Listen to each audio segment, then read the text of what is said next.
How are you? Thanks for doing this. Yeah, I'm great, gentlemen. Thanks for having me. We're just talking about some markets in this country. A little disappointed. Would you put Winnipeg at the top of the list? Oh, extremely disappointed. And I have to say, not just within the fan base that has been, about this for a long time, waiting for this team to kind of kick in and the real Winnipeg Jets show up, and that never happened, or this was the real Winnipeg Jets all along. But this is an organization that has typically in the past conducted its business in private. They don't talk a lot in the media about what goes wrong or what's happening with this team or what this team needs. But that changed in the last couple of weeks. There's a lot of players that have voiced their disappointment in what has happened. Neil Pionk described their season as being embarrassing yesterday. This has not been the Winnipeg Jets way for a long time. So to hear the players coming out and talking in this fashion, it's kind of eye-opening for us in the media here who are not used to that happening. So can I just talk about Neil Pionk a little Please bit? do. Just in terms of now, I don't know Neil well, but is that because you're dealing with a market there that is a little different than majority NHL markets? It's a big little hockey town. Do you know what I'm saying? Is he trying to make sure that he makes it clear to the fan base we are as disappointed as you are? Yes, I think the answer to that is yes, but that hasn't happened here in the past. And I mean, one of the reasons you go back to the big secret that was kept when they were bringing the Winnipeg Jets back for so long, that needed to be kept private.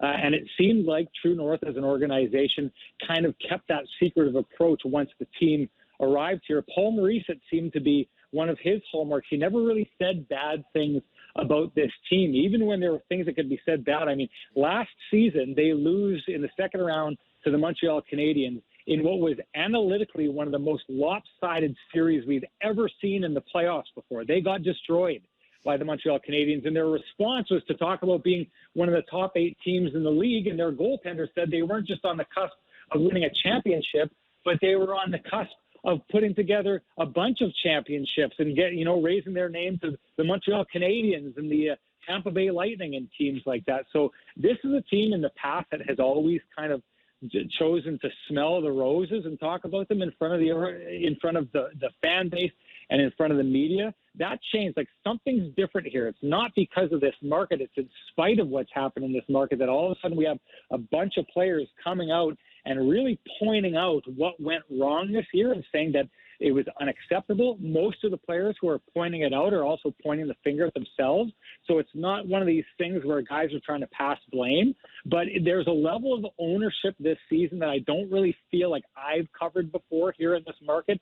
And it's interesting to see what happens because in my opinion, and Kipper, you'd be a great guy to talk about this because you've been in these locker rooms before, but it really feels to me like the genie is out of the bottle and you can't get it back in. Once you've said those things and once the players have shown that they think things were unacceptable, that the effort was unacceptable, their preparation, those are things that if you're, the coaches or the general managers, they're out in the public discourse now. That has to be addressed once those comments are out there.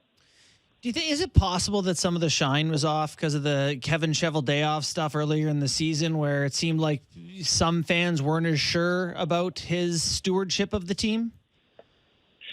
I don't think so. No? I'm not for a second saying that there weren't some people in this market who weren't happy with how that shook down. We saw enough of it in our Twitter mentions to know that there were some people that didn't like that. But I mean, we also know that Twitter is by no means an accurate measure of these things. So some people out there were upset.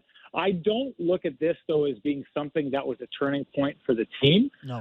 This happened before Paul Maurice left. It's starting to look more and more that whatever the issue is behind the scenes here, that the Jets admittedly were not preparing properly, we're not putting in the right effort, we're not playing the right way. These are looking more and more not as symptoms of Paul Maurice leaving this team, but maybe the cause of him leaving this team. Well, and by Paul leaving, it was supposed to correct some of that with a different voice. That never happened, Sean. No, not at all. And I mean, that's one of the things that's going to be interesting as the Jets try and figure out what they're going to do in this offseason here. Because like I said, there's so many questions that are coming out about how this team prepares and wasn't prepared and the effort. And those are things that, that no one is pointing fingers squarely at anyone, but we all know that those are issues of leadership, right? And if you're a leader in this dressing room, when those kind of claims come forward, it falls, under your umbrella. And Blake Wheeler admitted as much. So when these things are happening, you know that there's expected to be change, but the review that takes place here is going to be about the players. It's going to be about the coaching staff, but I would believe it would have to be about Kevin Cheveldayoff as well, because the storyline here for 3 straight seasons has been that the Jets were just plugging their D-line, their D-core, 2 players away from this being a championship contending team. Well, you didn't plug it 2 years ago. You didn't plug it last year. You plugged it this year, and it didn't work. So that philosophy that they've been leaning on for 3 years, that wasn't the problem. Now you're trying to figure out the problem, but you can't really point. You didn't learn a lot about coaching with this team the way teams like Vancouver did or Edmonton did by adding new coaches with different philosophies, because you basically promoted a coach from the same bench that didn't really change up any of the systems, maybe tweak the philosophies slightly, but we didn't see what this team looks like, what this roster looks like with an entirely different voice. And because of that, there's a massive question mark. I say this, I bring this up because Kevin Cheveldayoff at that moment in time had a chance to go in a different direction, to try a different philosophy. He didn't do that. He also had a philosophy that the last 3 years he thought was the problem. It's turned out it doesn't look like it's the problem.